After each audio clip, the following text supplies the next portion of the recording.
Hey everyone, I'm Leslie. Welcome to my channel, Books, Girls, and Purrs. Today we'll be reading Dreaming of You, a novel in verse by Melissa Lozada-Oliva.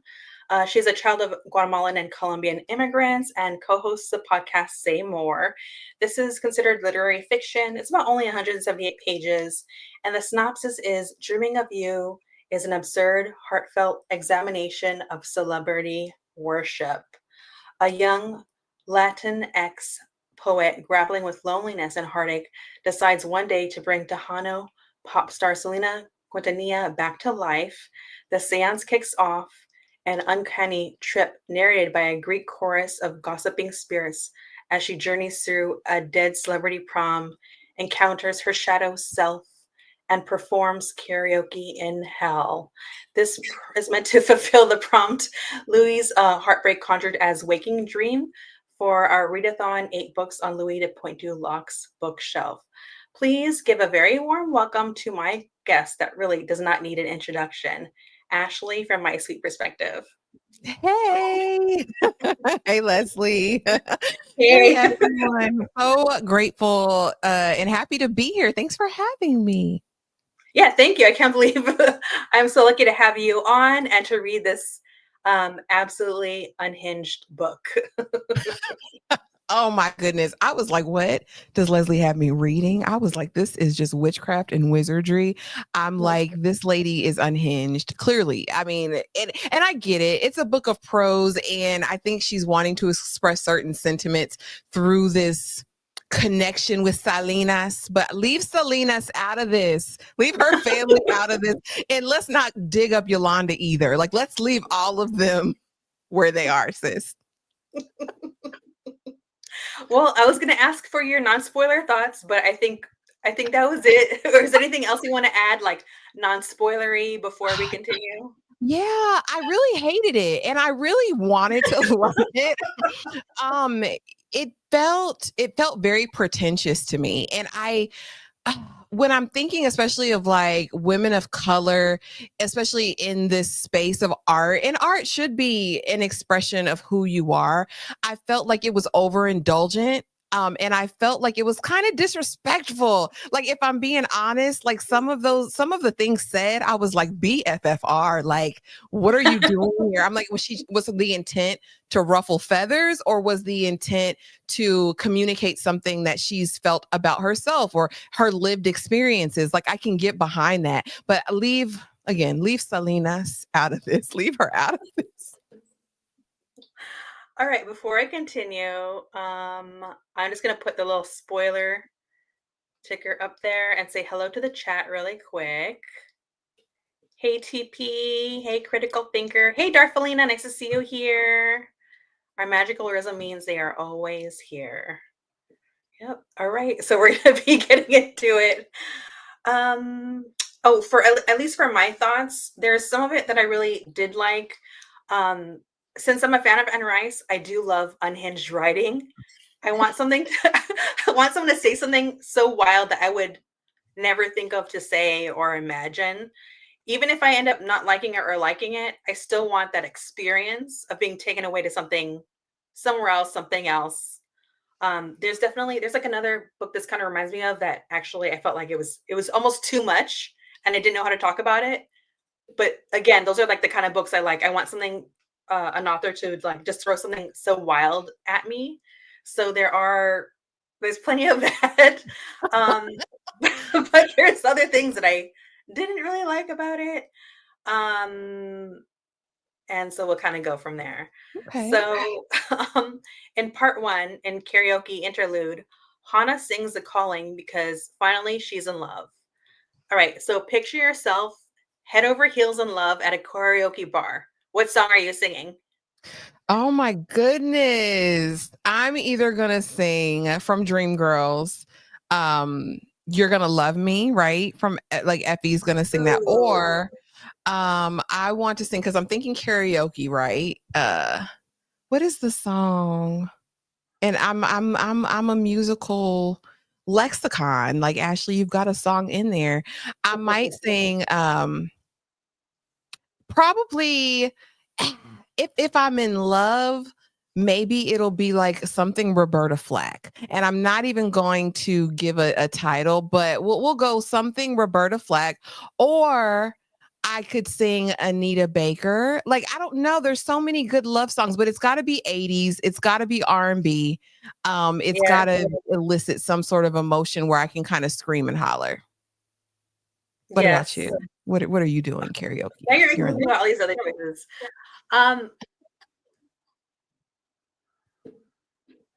I don't have a specific song, so I was thinking maybe something by Luther Vandross. Oh. Because he just takes us there, right?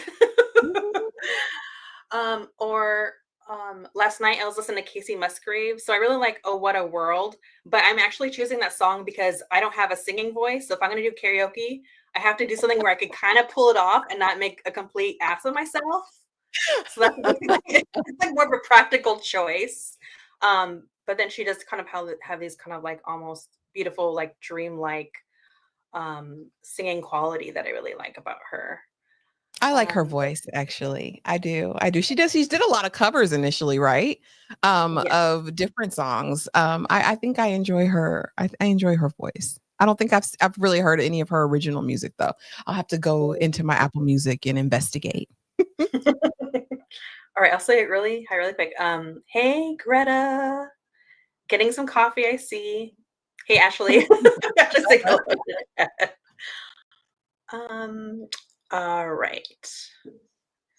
In the poem, I'm not a virgin, but the author writes, I want to be the one abuelatas light candles beneath, and I want to be the picture on the candle, outstretched and replicated.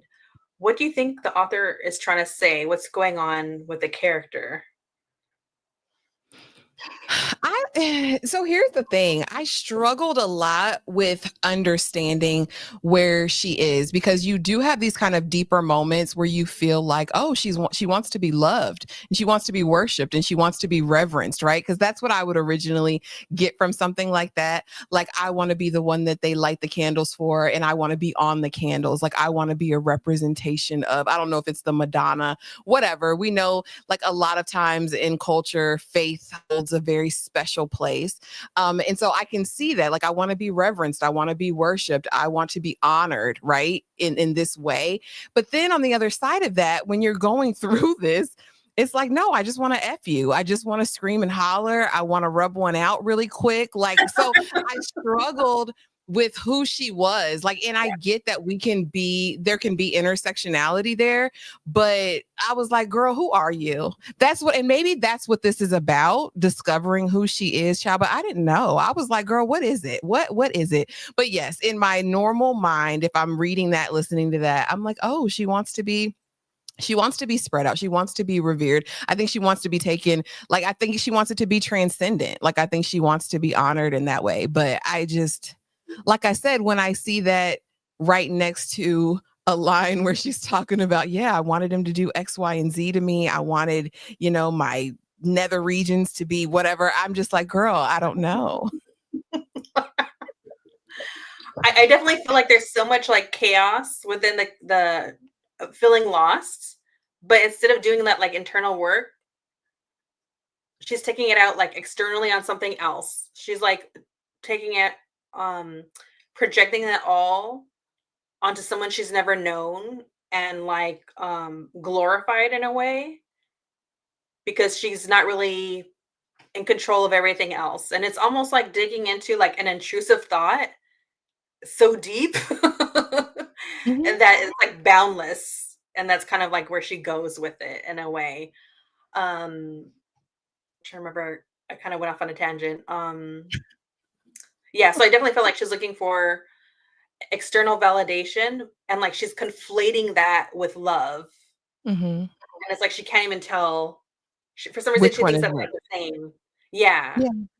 That's what I kind of And thought. you see that a lot. I think in this, she is seeking some sort of validation. Even if you think about her bringing Salinas back, like conjuring up this thing, and then towards the end, Selena not even acknowledging her, like, no, I don't know.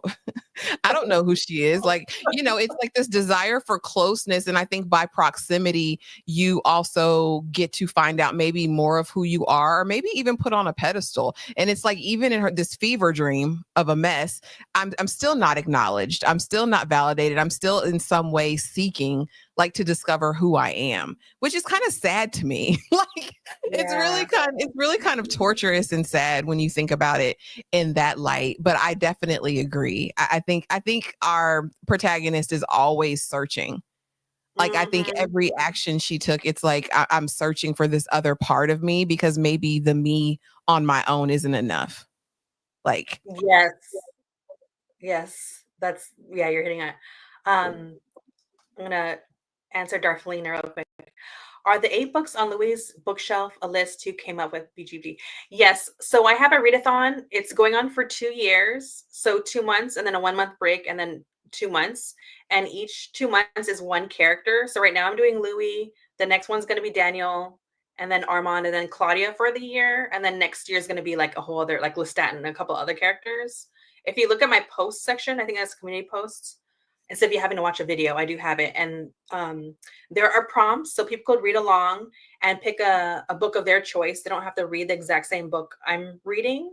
But if you want to, like we're doing this buddy read, you could do that as well. But the next one I'm going to do is Louis is Lestat's Baby Bird. So for that, I'm going to be reading Better Living Through Birding by Christian Cooper, Notes from a Black Man in the Natural World. So basically, a book that has anything to do with birds, as an example. okay. Yeah. So if anybody wants to join, feel free. It's just a great way to keep the show alive. Like Ashley and I were talking about behind the show, I miss the characters. She misses the characters. No one writes like this show or creates yearning like this show. And so I'm just trying to keep that alive, you know. I love it. It's so unique and different. It's such a concept. And then I like that you're having different guests for each character, each segment for these reads. I think that's so fun. Yeah, thank you. All right. All right. So for the next question, in the poem Resurrecting Selena, she gets a USB drive full of Selena's songs, images, interviews, and mixes it up with her menstruation, performs a ritual, replants the USB once it has roots. Why wouldn't the Mayfair witches come up with something as unhinged as this to make me want to watch the show? They're just not as clever. Oh God. When I tell you, when I listened to that, I had to listen to it back. I said, she did what? I said, oh, she's doing that. She's doing her blood magic. She's doing her blood magic. And I was like, you can't be this unhinged. Yeah. Oh, God. That was a lot. That's a lot for me to mentally take in. But no, I don't know. I don't know, Leslie. I wish I knew. I think that was a serious question, right? Like why Mayfair didn't do that. Okay. I you know what's crazy? I think like for whatever reason, because I watch the after shows of everything during Interview with a Vampire, I always watch the after show to hear what the showrunner, directors, the actors had to say about the episodes. And the thing that I've noticed as far as Mayfair is concerned, the showrunner thinks that this show is perfection. She thinks that this show is eating it up. Like it's like, girl, did you watch what we just watched? Oh, because did you see the steam heat and the magnetism and the passion? Like, oh, this is so New Orleans. This is so like, girl, it wasn't. And so I think when people get to this place where they feel like, oh, this is perfection, they don't view criticism or something because there's no way you're looking at this with a regular lens at all. Yeah. Like unless you're just obsessed with your own, perceived greatness, because Mayfair is so bad. I mean, at least if we would have seen that, we'd have seen some magic, Leslie, because there's no magic in Mayfair. There's no magic. There's no magic. Like, I mean, if it's going to be a witch show, right, you would think that they'd be doing witchy things. Like you think other than, sparking flames and turning on lights. Yeah, the magic, just from season 1, because I refuse to watch season 2, the magic is not even defined No, in any way on the show. It's just it's like, I don't not. understand. I'm like, does it come from a grimoire? Like, is it passed down? Do all of the women in the family have the magic? Clearly not, because she's the 13th witch, right? And so, what's the distinction between this line of 13 and the other women in the family that have powers? But they don't ever dive into that. Like, oh yeah, she can read minds, but we don't know to what extent. We don't know how she got the power. Was she born with it? Is it something that was cultivated? Did Lasher give these gifts to the witches? Like, we have no lore as it relates to their powers or magic. Yeah. You know what? I was going to bring up another AMC show that I think was well adapted was A Discovery of Witches. So good. Yes. Night and day. Night and day. Yeah. And like, but they have a defined history. And then again, that's not a show with like a huge budget or anything. Like, clearly it's like location. They spent the money on location, right? But you know, they probably just have like a string connected to a book and you see it flying away. Like, it's definitely not like a high budget, but we believe in the world. And so much of the magic is defined, and that's in the writing.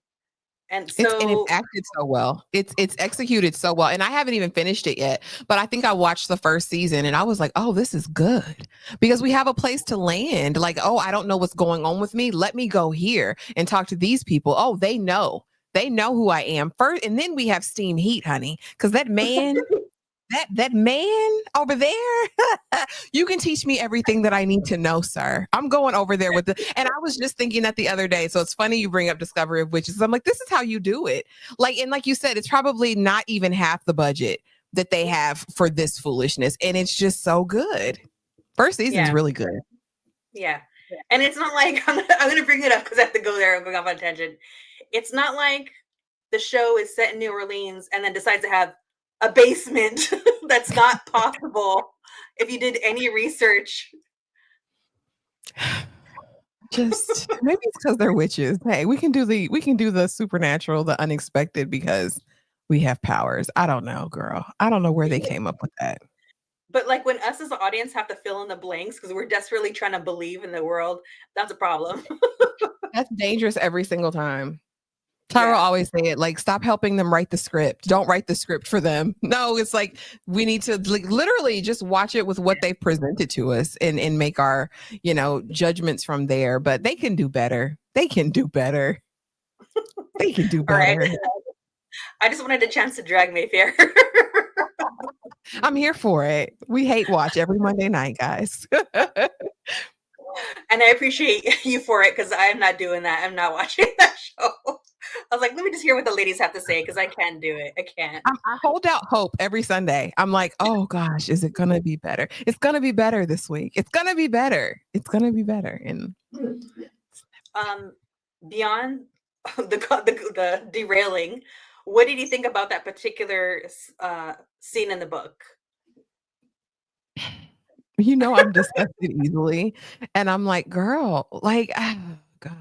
Because when the book first starts, I'm like, okay, Cheesemate, like, I'm here for this. Like, let's get into it. The gossip, like, what's the tea? Like, I'm here for all of that.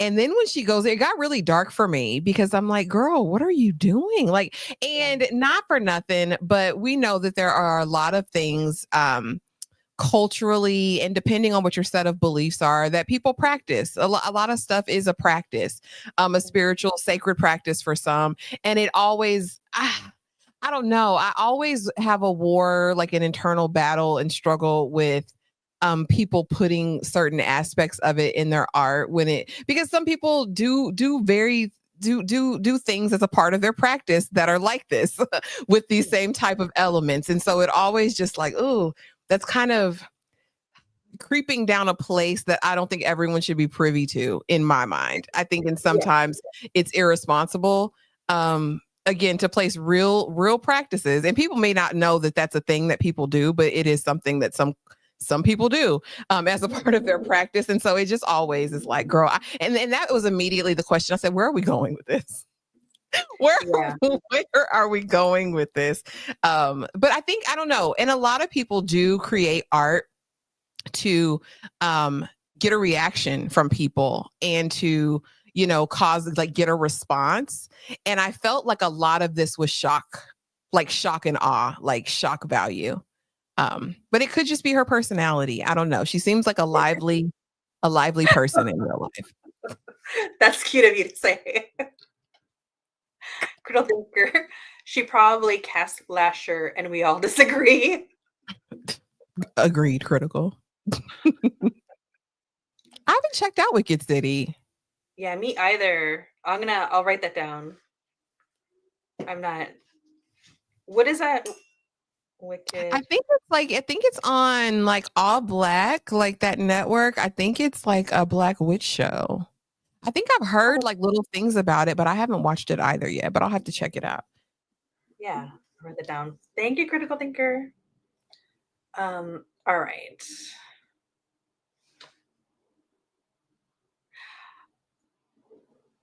Okay.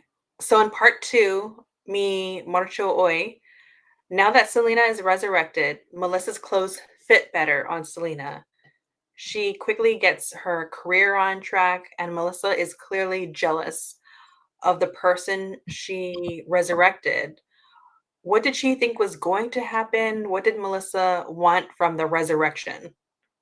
I think she wanted validation. I think that's what this was all about. I think, and not just validation, because there are moments in the book where she's talking about, like I grew up with her, like she's a part of me, right? Like inherently, the music that I listened to wasn't about these people, places, or things. It was about me. Like this is who I grew up with. So I think a part of that was having someone close that maybe needed her, that could validate her, that was someone that she like wanted to be growing up. You know what I mean? So I think that was part of it. And I thought maybe that was going to be a built-in best friend. Like, oh, this is just going to be Selena's is going to be mine. Selena's was going to be mine. And then I think there's this crazy thing because I'm like, even if this is your own fever dream, your own concoction, damn, she pays you dust in your own dream. Like she Selena's was like, I don't know that lady. Like, girl, I don't know you. Like, who do you think you are? And then it was very interesting because a part of me was like, and maybe this is a reach, but you tell me what you thought, Leslie.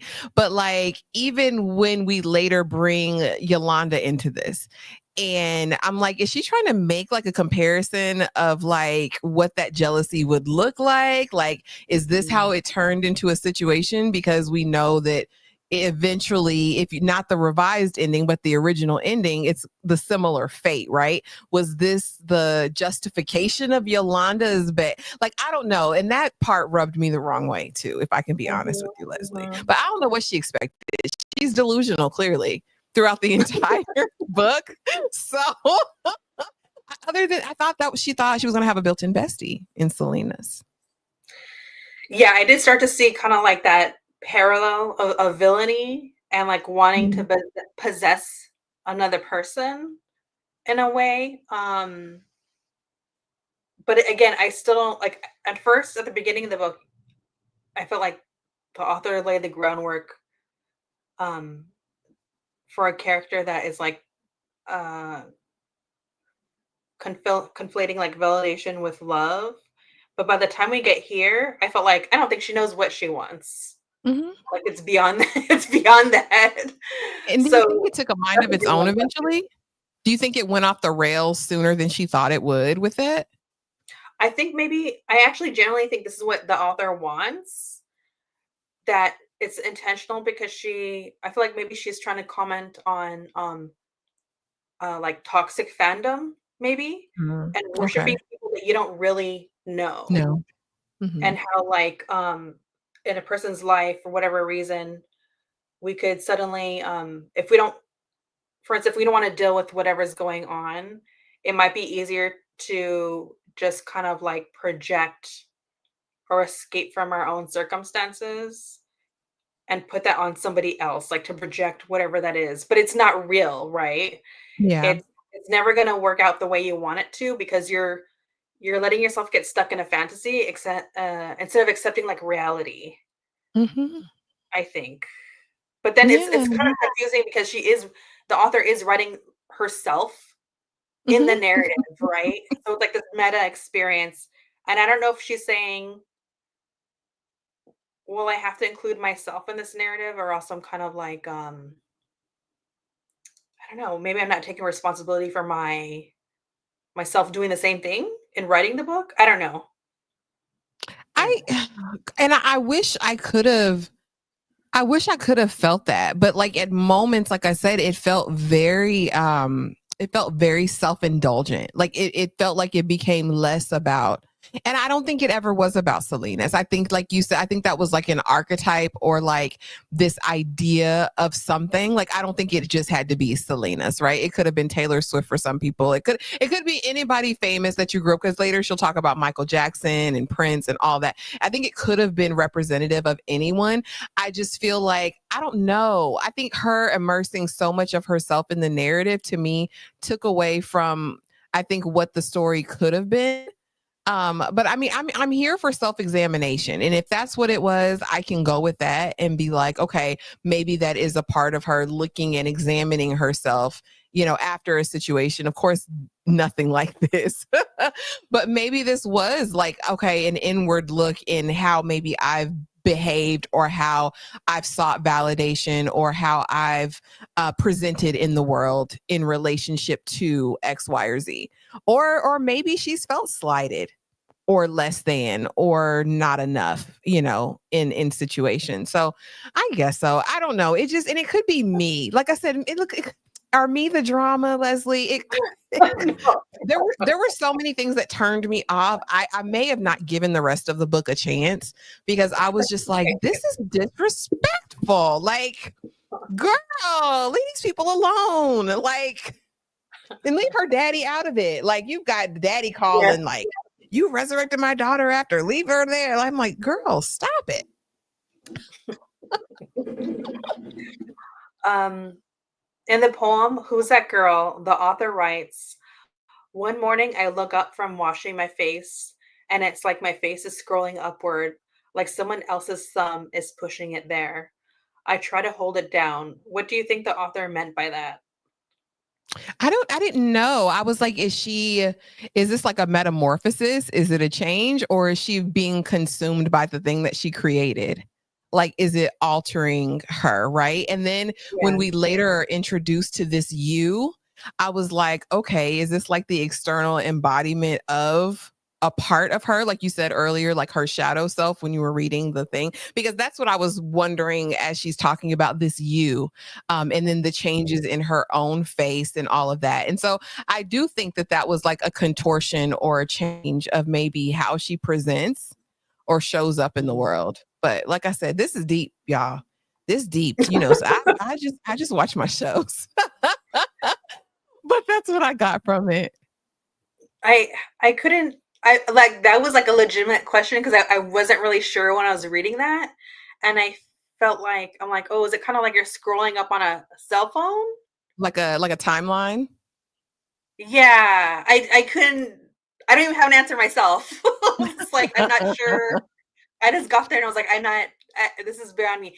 And also of all the books for me to choose, I'm not really like big on poetry because I just don't have the capacity for all the symbolism. And I was like, of all the things I chose. This is one of those like you'd have to sit with and like take notes and everything. And I'm more of a classics girly. This was very neo whatever. I'm like, girl, this is. I said, I don't know what she's trying to communicate here, because initially upon listening, because I listened to the audiobook, I was like, okay, girl, like you said, is it social media? Like, is that the drag? And we know she introduces herself as this content creator, this poet, this person who makes her living off of social media. And I'm like, okay. But then part of me was like, I think she's being changed by this experience. I think literally she can't recognize herself anymore. So, but Mhm. like I said, your guess is as good as mine.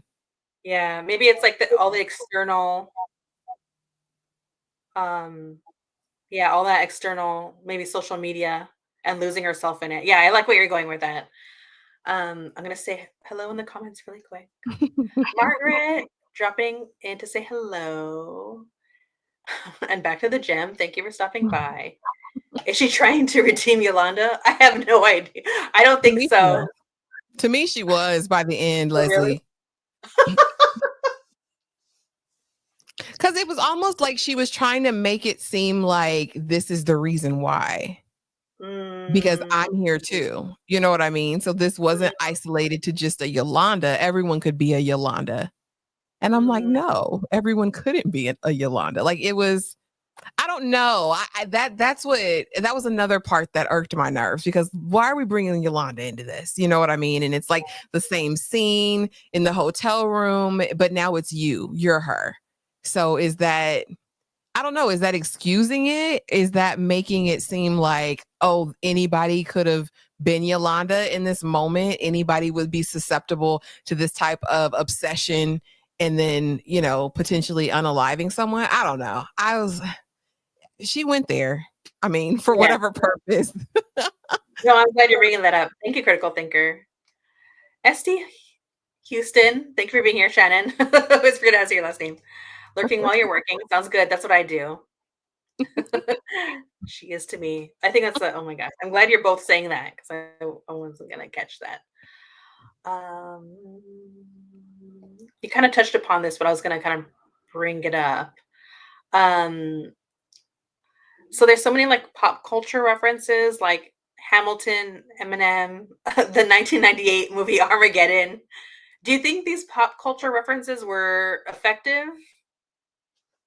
They were, like I said, most of the majority of it was lost on me in those moments because I'm traumatized by the other things that she's saying and doing. Like it's really wide. Like there's really some wild discussion in this book as far as her like proclivities, the things that she's like, the partners that she's with, her family situation. There were things that were just so glaring to me that I think they made the pop culture references may have been a little bit lost. Maybe not so much in the end when they're having the big concert and we have Selena interviewing with people, and then like you said, you have all of the dead celebrities doing this performance or preparing for it.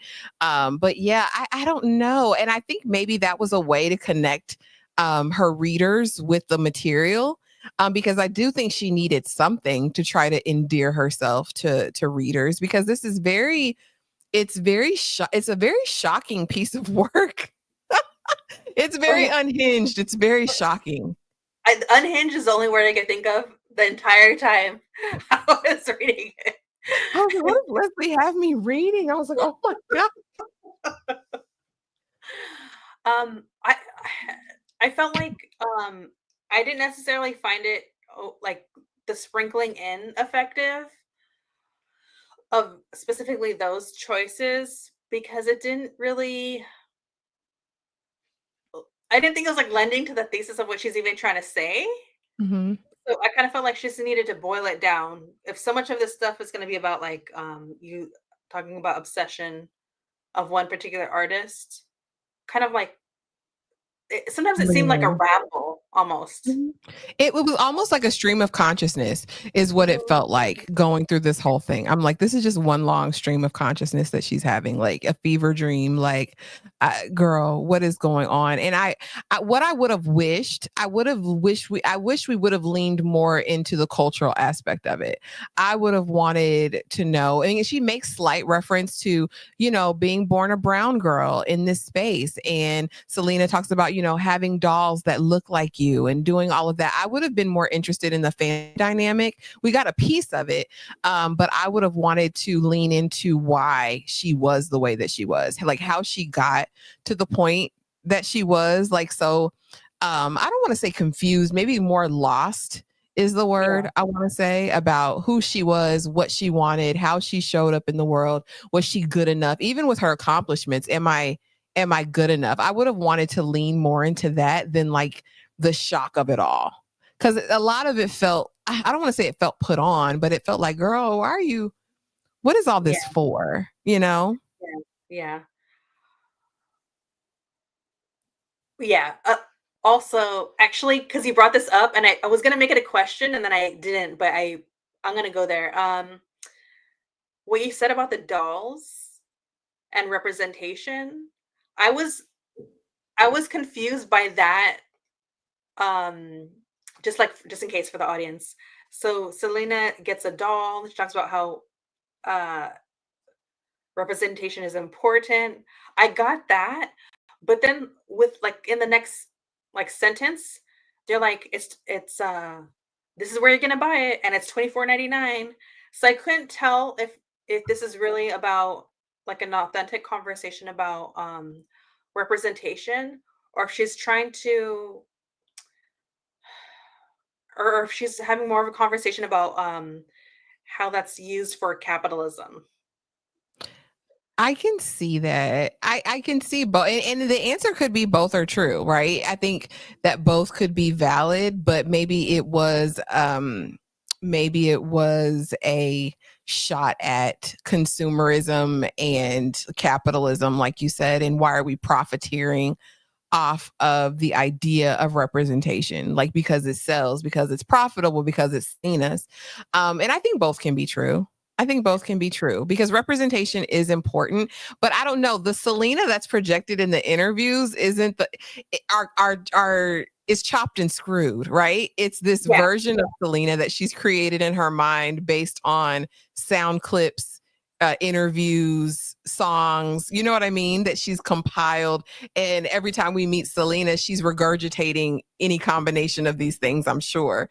And so I'm curious about that. I want to, girl, I don't know what this lady was trying to was yeah. I trying to actually, communicate. because I feel like the first part what you're saying, I agree with. Like, I think those conversations are important. I would have rather that been expanded on, because I felt like when I was reading that, I felt like the author is actually cheapening and like being dismissive of how important that is Okay. by bringing in the conversation about like, well, it's 24.99, and it's like, yeah, I get that, but Why? yeah, I was just like, are you trying to say that that's part of me was like, are you? It is important. So I don't know. It just bothered me. I was Do you just think like, she felt like do you think she feels like it's cliche because that's what people say yeah, now? Like, representation matters and I want, this something that looks like me and not like that looks like my child. And maybe she's speaking to the idea that it's become cliche at this point. Like it's so talked about. It doesn't cheapen it. To me, it doesn't make it any less important. Like it yeah, probably needs to be talked about even more. So I'm curious about that too now. yeah. I agree with you, but and I think the author thinks that it's been cheapened, but I'm like, but it's always going to be important, and the whole reason why, if the author thinks it's cliche, is because it's a constant conversation. It's because it has to be like It needs to. there's just like not a lot of movement, and so like reading that kind of like I had an eye roll when I just like got frustrated with that. If that makes any sense, I was like, what do Yeah, you for want me to sure. say? Anyways, but yeah, that wasn't even gonna be a question. I was trying to let it go, and then I was like, let's go back. Let's go back to She brought it up. Ashley brought it up. Let's do it. that. Let's do it, girl. um, you did kind of touch upon this, but what did you think about Abraham Quintanilla and some of the imaginings of Yolanda? Is I was Yolanda? like, didn't he beat Selena? Because didn't they make a reference to him beating her, like, or something like that? And I was like, did he beat her? Like, what is happening here? I'm like, maybe I didn't know that part of the story. I'm sorry. Finish your question because that threw me Oh too. no, no, yeah, yeah, yeah. No, I'm fine. I was just like, is Yolanda meant to be like an extension of loneliness? I think I thought that again, I really, really thought like she's like I'm Yolanda. Like I think I Mhm. really got like everyone is capable of being Yolanda. I think it was that idea because if you watch the movie, everybody watched Selena, right? With Jennifer Lopez. But I think the Yolanda that we meet in the film uh seemingly felt like she was always in the shadow, right? Selena was always in front. She had this life, and there grew this obsession, this passion, this possible attraction to like, and she talks about that here as well. And I didn't know. I was like, girl, are you trying to say because at the end we do see her become Yolanda? We see that. And it was like, what was that bred from? Was that the fact that you felt like you weren't getting enough recognition, enough time, enough attention? And that's what became of it. I don't know if I saw it as loneliness as much as I saw it as like rejection or, not feeling worthy or good enough. Even though you've shared a space, you're still not that person's whatever. Or at least what I'm feeling isn't being reciprocated. And then, like I said, as far as Abraham, I was like, why are people getting beaten in this? I didn't know what I was like, if Yolanda was loneliness, was he anger? Like, was he jealousy? Like what? I don't know what she was meaning to elicit by bringing up all this old stuff. Like, Yeah, and I yeah, wonder, I'm like, does Selena's family read this or like, yeah. It, let me go to the comments. Darfelina said, off to Paisley Park. We'll catch the rest of this discussion on the replay. Thank you. Bundle up, Darfelina. Ashley said, enjoy. Critical Thinker said, or is she reducing Selena to icon status like a Funko Pop? mm. It gave very much again, and she talks about it in the beginning, like in one of the earlier poems, she talks about, Selena speaks in audio clips and interviews and samples. It was basically like a regurgitation of all the things that she had seen or heard from Selena on TV or in music or whatever. And so I'm like, she's just this amalgamation of the clips that we've seen her in, not a real person. I don't think, what do you think? Was Selena ever real in this? Like even in her personification, I don't think she was ever a real thing that Melissa felt like. I don't know. I don't think she ever wanted Selena to be Selena. I think she wanted Right. Selena to be her version of Yeah. what she wanted her to be, like a doll, Yeah. like a toy. No, yeah, I think, yeah, that's actually really well put by the both of you as far as like a Funko Pop. Yeah, I think she wanted to be able to control um the Selena of her imagining, and Selena going off and doing her own thing, even though she's not real, is maybe like a clue into being able to control something like that would it would never be possible because it's not real, right? It's not reality. But that's Mhm. as far as I got with that thought. I mean, and that can be like, I mean, that can be everyone's story. Yeah. Um, if you think about a dream or an idea, um, I think in any situation, it can become bigger or different than what we've imagined it or ourselves to be in relationship to it, if that makes any sense. Like you can have this ideal, right, of something and this perception of what it is, but in actuality, it's nothing of the sort. Like it's nothing that you ever thought it would be. Or in our mind, we can over enlarge things. We can make them way bigger than what they really are, or even smaller. I think it's kind of a statement to the mind and, like I said, delusion. I think a lot of people live in a place of delusion in general. And that's when we can like over I'm trying to find my words, but basically we can make a concept or ourselves bigger than we really are, or conversely, right? We can make it smaller. But I don't think we ever have control of an idea. Not Mm, not in a tangible way. You know what I mean? Like you can yeah. have this ideal of, okay, and even with real people, I can have this ideal of like my dream man, but it'll never be that. Like it'll never be exactly that. It can be, so I think it can be something that's manifested like in the physical, and I think it can be an ideal that this is representative of, but it didn't all the way, it wasn't concretely laid out that way. Yeah. Yeah. So in part three, Yo soy Pereir, what did you think about the use of, oh, actually, part is actually a little bit more throughout the entire book. The use of holes throughout the book. Holes as part of her body, holes as part of emptiness, graves, because that kind of went throughout. I think that I don't know what was school glaring to me, of course, was her orifices.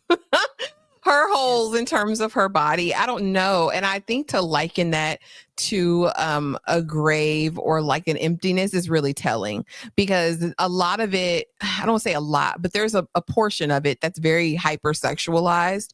And I wondered if that was in an effort to fill something in her. Like, Mm, mhm, because there's some mhm. casualty to it. There's some, like, I'm not taking this seriously. Like the boyfriend, like, oh, I want you now. Like, I want you however I can get you.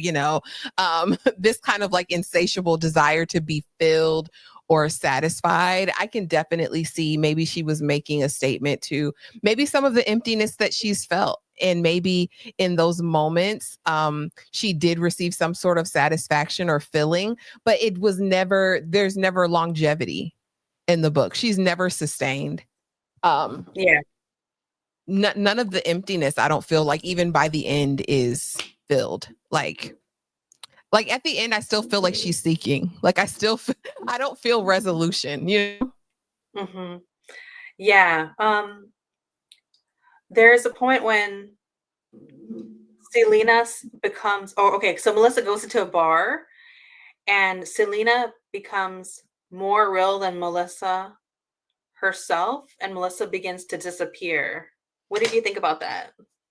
I felt like that was. I think that's about her self-image, because I'm like, how is this figment of your imagination even more real than you? And there's also a part, I think it's near there, where she's talking about, yeah, and she fits my jeans better than I do. Like she wears my clothes better than me.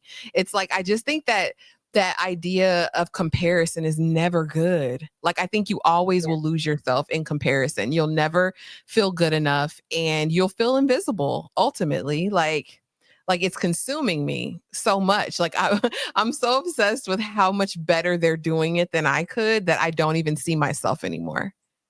And I Mm, just like I just hate she used Selena as this example, yeah, because I think that that's a really important message. I do, but I just think I think some of her message was really really good. I just feel like for me it got overshadowed by like the salaciousness of other parts of it. But yeah, yeah. yeah, no, I definitely agree. I also noticed that just like holes keeps coming up, mirrors are always coming up as well. Did that stand out for you? Um, I don't know if it like specifically. I know that throughout the whole thing, there were certain things that were repetitive in nature, but I think that mirrors play a role as well. Like I think this image of who you are, like yourself, like even when you talked about her looking in the mirror and it looked like her face was scrolling, her nose was being pressed by a thumb, um or whatever. I think this is what it's been about. I think this is all about image, her image of self in relationship to Selena. But I don't think it's just about Selena. I think it's about other things. I think it's about what Selena represented in her mind, maybe as a young Latina girl. Like maybe it was this idea of what perfection look like, right? Because I think perfection and mirrors go hand in hand when you're thinking about, okay, what's my image like? Not only how do I see myself, but how do others see me? Or even how am I reflected, right? Because it's just a reflection of who we are. So I think it's interesting. Like I said, I think there's gems there. I do. I just feel like, girl, could we have done it? Could we have done it differently, Yeah. Melissa? TB, thank you. I see you in the chat. Um, agreeing. Critical thinker. Interesting idea in light of the transformation in the substance. Did you see the substance? I didn't, girl. You know I don't watch no horror, and they said it was body horror, so I wasn't over there. Did you watch it? I watched like a reaction because I can't. The same thing. I have horror I can't handle. So whenever I do watch horror, I truly watch other people reacting. So I have like a summary version, like a horror light for me because I can't handle it. But yeah, that's definitely like a theme of what I've seen going on. Yeah, just chasing something instead of just like accepting oneself. Yeah, I like that you brought that Yeah. up, critical thinker. That's a good point. Good parallel, I should say. Um, actually, this is gonna tap into like what's been bothering you about this. Um, I've been okay. So in part four, Como de Duele, I think, in the poem, her funeral plays on a loop. Mentions Dr. Louis Elkins describing Selena's heart. So I looked this up. This is a reference to a real life doctor that did testify in 1995. This was the Uh, blue heart, right? That her heart was yes, blue or something? Okay. yes. What is the author trying to say with this? And really, what you're getting at, which I'm going to agree with at this point, um, there, there's just like an how do you say exploitive nature Mhm. of fandom beyond someone's passing that she's also tapping into. But I also thought that the book was exploitive in itself, if It that makes any sense. was. Yeah. I don't know. I don't think you shed a light on exploitation by exploiting the same situation. Yeah. I just feel like it was very invasive and it was very disrespectful, even with some of the smexual stuff about Selena. Like, it was very distasteful in parts for me, bringing in Selena's family. Like, oh yeah, the dad called me and was mad at me for resurrecting her. And I'm like, girl. And then when you get to it, almost like, they do that in those true crime docs, but are you really reverencing the family by this? If this is a cautionary tale on exploitation and what it does to people in that space, to celebrities, whatever, and you turn around and do the same exact thing, does that make you any better? Like, and you do it to sell books that are that, like, I don't know, I have a conflict with that. I feel like this whole piece, again, I feel like it was very salacious. It was very um it was I don't know. And I think about like cultural norms and like traditions, right? Especially in Latino cultures. And you revere the dead, right? Like, there's an honor and a respect that you give to people who've done for the community or for your elders in general.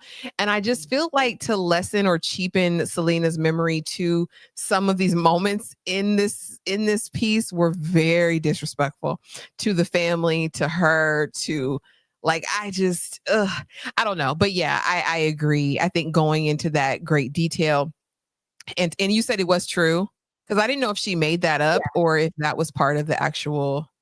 Yeah. Sometimes when I see certain names in a book, uh, I'll like look it up. And for some reason, I just decided to look up this doctor's name and I looked it up and it's from the testim what do you call it? The The testimony, testimony whatever. Yeah, in yeah, yeah. trial. Yeah, I don't think there's ever a need that we would have needed that. Like, I don't, but again, I don't think we needed, I think this could have been any person's story. I think you Yeah. could, I don't know. I think she just could have done a better job at respecting Selena in this process if she was going to use Selena as her anchor. Um, Yeah. Yeah. in the Yeah. story to me. I ain't like it. I'm telling you, Leslie. And it could be, I listen, find that it could be at my big age. I don't know. I was like, this is disrespectful. Like, well, girl, what are it's you doing? as a reader, you bring your whole self to the book. So everything your feelings, your thoughts, your perspective is valid, you know? So no, don't diminish that. Um, I really asking that question because I was interested in your thoughts because I think this is something that you've chatted about recently on one of your lives when discussing like murder mystery documentaries and who gets to be like centered. So that's why when I looked at it, I was like, I need to ask her. For sure. I think there's a way that you respect people who have been especially taken out of this world tragically and in a way. And I think a lot of the docs that I've seen lately, a lot of true crime, in a way has been opening this gate for the unalivers, the perpetuators of the crime to be seen in a better light. And I don't know how I feel about that. It's just it's just hard because I'm like, this person has paid the ultimate sacrifice, like they're gone. And now we are backtracking, we're opening up the intimate details of their lives just to give somebody the opportunity to get an appeal or a pardon. Now, every situation's different. I do think some cases need to be reopened and reinvestigated because of whatever. But I just think there's a way. Yeah. I just think there's a way to do anything you want to do. Yeah. So in the epilogue, Yolanda says, when I shot you, what I meant was that I love you. And that is the most Louis sentiment I've read in this. Because it's, I started to think more of this in terms of like Anne Rice's Gothic literature. Mhm. Um, and so I'm skipping answering that and kind of, I want to shift this over to Louis because we are Go to picking Louis. up the book. Louis Dupont du Lac. Oh, I love him. Why do you think Louis has this book on his shelf, and what parts of this book remind you of Louis? He got this book on his shelf because of Lestat. He got this on his stat because of Rockstar Lestat. No, Louis Delulu as well. We know that Louis is in a dream world, and we know that Louis, his entire existence as a vampire, even before his existence as a vampire, there has been this thing of who am I? Like wrestling with identity in terms of sexuality, in terms of how he was like as a free man of color in New Orleans at the time that he was a plantation owner. Well, I mean, we're talking about this version of Louis. Yeah, yeah. I think there's a lot of things of am I ever going to be good enough in this space? And then of course when he crosses over and is in his transformation, we know that he didn't embrace his vampiric nature for years. I don't know if it was 100 years, however long it was. And so I can see that. I can see that he's been on this quest for discovery. I can see the delusion in him. I can see him centering other people to try to make him feel something. And I can feel him losing himself in moments through that. So I can definitely see why he'd have it on his book. He's probably actively reading it. Like Louis is a mess. And I know you love him. I know C loves Louis. I love Louis, but Louis is Yeah. flawed. He has major character issues in different seasons of his life. So girl, I can see it. Yeah. He's over Yeah. there. He probably I love his character, but that doesn't mean I make any excuses for him. I'm not like blind to like everything that he's doing wrong, you know. I'm not like that. I'm not like he's an angel. No, I see it. I love him for all the flaws and seeing like him. I do think he's just a very lost person in the book and the show. This whole Mhm. thing that I'm creating is only like for the show, the version of the character, but in both, he's just very lost and also not really willing. He stays lost because he's not really willing to like self-reflect and take Mhm. responsibility. And that's what they did really well in the show as far as an arc is getting himself to a point of like self-realization. So because I feel like you can't really he couldn't really forgive Lestat until he learned to forgive himself. And in order to do that, he had to take responsibility for what he did wrong. And so much of it is Mhm. just like, no, it's I'm gonna project everything because it's all Lestat instead of anything that's like on his side of the street, you know? Yeah. Here's a question I'll pose to you though. How much of that was this mind bending from Armand? Because it does seem like very quickly, once he was out from under the spell of the gremlin, it does seem like he didn't have a long period of time before he was like, oh, like, and Daniel helped, of course, like put a mirror up and say, no, this is what happened. This was your part that you played. This was X, Y, or Z. So, how much of it do you think had to do with Armand, though? Honestly, as far as him being in that holding pattern. And definitely like Armand's has some responsibility, but I don't want to give him too much because I feel like then that takes away from Louis' agency and like his arc. But there's only so much we could put on Armand because because of the decisions that Louis makes. He is literally the whole reason we're watching the show, and the whole time we're like, why are you with this monster? You know what it is? Spite. Mhm. It's all Mhm. spite. He's miserable and he wants to make Lestat miserable, but also because of his Catholic upbringing, I think he also wants to make himself miserable. Nom nom nom, yummy yummy guilt. It's just like, I will stay with this man and I will drive us both crazy till I'm drinking on drug fueled humans. Oh my god. And This beige I still pillow. won't leave him. I still won't admit how much I want this man. No, I'm still gonna stay right here. So in short, I think he picks up this book and he sees part of himself as far as what he doesn't want to deal with. But I feel like he's reading it, seeing some of that, and also still being in denial. Okay. I see that. Like, that's just me. Like, how could she? Because you know Louis is gonna judge. Louis will be like, "What?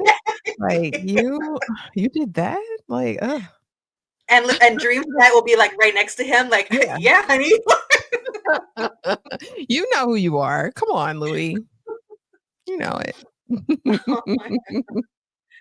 um, let me see. I did write one other thing before we draw this to a close.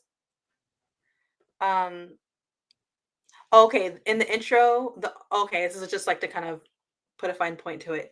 In the intro, the author writes, "This is a story of mirrors, or what happens when you bring the mirror back from the dead, and when you look in it to see yourself eating yourself. This is about you, except when it's not about you. This is love. This is a love story, but it's not a love story." And I think if Louis opened up the book and read that, he would see some of himself in that. Yeah, because Louis is bizarre, and Louis is like Louis, and Louis likes the critical says in bad poetry. Louis like Louis just is I can definitely see him reading this and being like, "Oh, this is so deep." Yes, because that's my story. Like, I am myself, but I'm not myself. Like, I see myself, but I'm not. Like, I love myself, but then I don't. Like, I can see this being the thing that's like, "Oh, let me read it," because it's so I mean, and what gets me about people like I just really I guess at this age I'm just to a point where I'm like just be straightforward. Like it's cute like for alliteration and you're trying to be deep or whatever, but like just tell us what it is because it's not there are some blacks and there are some whites. Like we do live in a world of gray, but there are still some things that are just what they are. And I guess I don't like the ambiguity of those statements in the beginning. Like if I was in the bookshop and I was I'd put it right back on the shelf because girl, because I just at some point I'm like, is this pretentious? Like, are you trying to sound deep or do you really have something to say? Like that's what it would get me. But I think, yeah, Louis would be all over this. He'd be like, oh yeah, let me check this out. I'm gonna say hello one last time before I draw this to a close. Hi, this Kiwi. Nice to see you. And yeah, and bad poetry, which you're gonna say. Yeah, that would be, him in Paris, going to the different cafes. But he looked good in Paris, honey, with his little scarf tied and his chapeau, and then he'd have his little baguette. I'd be like, okay, Louis, you look good. I'd be falling for his BS. I wouldn't really be hearing him. He would be like a shusher, right? I'm just like, shh. Oh, I'd be all over Louis. Listen, I would be one of them. I'd be down bad for Louis. I would. I can't even lie. Let's not. I'm under no delusions, Leslie. I'd fold like a coffee table. I'd fold up for Louis.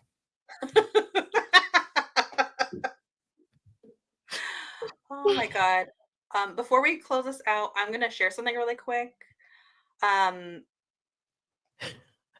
let's see if I do this. Where am I at? All right. So there's a bookstore in Altadena. I'm in California, so I'm fine, but I am near like where the fires happened. Octavia's bookshelf is run by Nikki High. She's someone that has started this bookstore, and I've always followed her. I was there for the grand opening. Um, and so her bookstore has done well at times. Sometimes it hasn't. There's been a lull. But during the fires, she dropped everything. She wasn't even trying to make any money, and she made her bookstore like a hub for supplies Mm. and just relief. So in the details, I do have a link to her bookstore as well as like her GoFundMe. So if you're interested in either purchasing a book from her store or supporting her through GoFundMe, the details are there. If you're not able to, it's fine. I'm just going to be sharing this probably over the next 2 years just because of everything that's going on with the fires. And something that Nikki is really passionate about is highlighting BIPOC writers. The name of her bookstore is a nod to Octavia E. Butler, who's known as the mother of Afrofuturism. So there is even like a dedicated space for just Octavia E. Butler's work. And so I just wanted to share that briefly in kind of like a just the times that we're in. I love It's been it. I love it. And check out her GoFundMe, guys. I think the GoFundMe link is right beneath the bookshop. So that's so awesome. Thank you for doing that, Leslie. Thank you for sharing her. yeah, she's a lovely person. I've met her before a couple of times. She's always a sweetie, but always busy, always doing that hustle. And so I'm always going to be a champion of her. And with that said, Ashley, let us know what you have going on your channel. Oh, guys, come through this evening, 7:15. We will be covering Severance episodes 1 and 2 of season 2. Child, and I'm gonna come up with something. We're gonna have a game or something because child, what nothing happened in episode 2. And then tonight, you guys know the members only watch along. It'll be my first time watching Pulp Fiction. Y'all know Monday nights are for Mayfair, honey, them witches. We will be discussing them. And then, of course, we have Married at First Sight, and we're starting a new series next week called Paradise, starring Sterling K. Brown. So I'm excited. But Leslie, this is beautiful. Thank you so much for having me. I'll be happy to come back with a different read, with a very different read. Something I want to like. Okay. But I thank you for the invitation. And not only that, you guys, Books, Girls, and Purrs has been with us since Interview with a Vampire. She always comes through. She always shows love. She's always there to support. You can sometimes find her in the Discord, connect with her, follow her, support her. She's amazing. And thank you so much for having me. All right, everyone, have a lovely weekend. Oh, there's a couple of people to buy. Thank you so much. I enjoyed your company. Ashley is always a joy. And you have a very, very lovely weekend, everyone. And guess what I forgot? I forgot the banner because I forgot. Oh, here I go. I'll get my act together. Bye, everyone.